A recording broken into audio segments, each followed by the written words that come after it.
as a policy student of Philippine Christian University. Umaga pa lang ay agad na akong bumangon at nag-ayos ng aking higaan. Kahit na ramdam ko pa rin yung antok at pagod. Pero syempre, nangingibabaw pa rin yung kailangan natin pagpasok ng maaga dahil marami pa tayong aasikasuhin at gagawin sa school. And after nito is kumain na rin tayo agad at naghugas ng aking pinagkainan. Dahil nagmamadali ako, kinuha ko na towel ko, dumiretso na ako agad sa CR para maligo. Ayun, after ko maligo, naglagay na ako ng hair cream at nagsuklay. Syempre, naglagay na rin ako ng lip balm. Pagtapos nito, naglagay na rin ako ng ID, relo, at syempre, hindi mawawala ang salamin ko. And ayun, konting ayos-ayos lang. At nagsapatos na rin ako para okay na.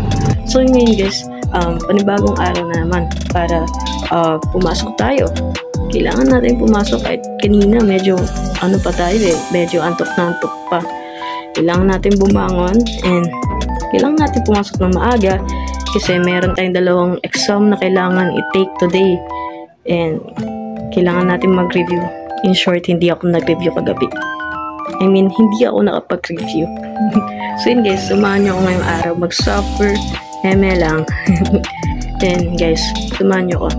Watch me try to survive another Pulse day.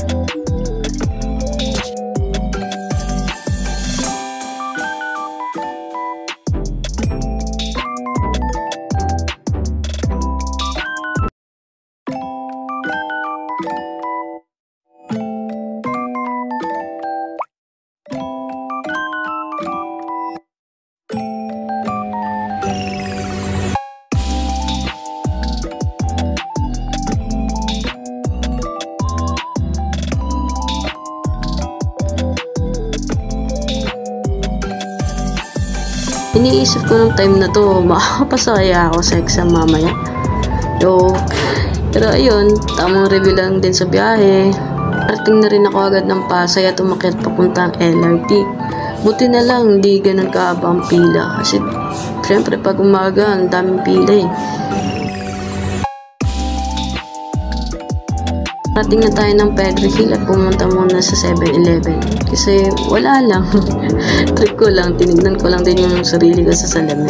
Time na to magkasama na kami ng best friend kong si Cla.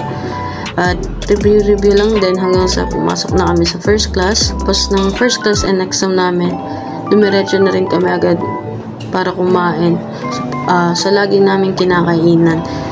The best dito guys, sobrang sulit. Tapos namin kumain, bumalik na rin kami sa school dahil balak muna namin tumambay sa library at mag-review.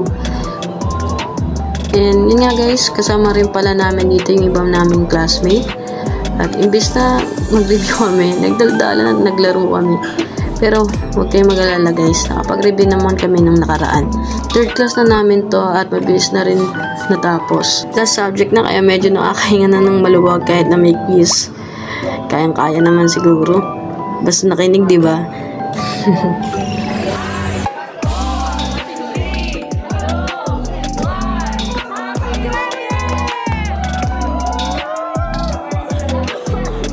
Ito na nga ang pinaka-favorite ng mga estudyante. Ano pa ba yun? Syempre, uwian time na. Nung mga oras na to, mahaba na yung pila sa LRT kaya naghintay na lang ako ng jeep. At nakarating naman ako agad ng EDSA. At dahil rush hour na, kita-kita dito yung traffic guys. Pero buti na lang nakasakay ako agad. Nakarating na rin ako ng FTI kaso inabutan ako ng ulan eh. Habang nasa biyahe at habang naglalakad papuntang bahay. Pero sa wakas guys, nakauwi na rin ng safe tapos maaga. Nakakapagod pero palain nyo yun, nakasurvive tayo guys. Thank you sa pagsama sa akin.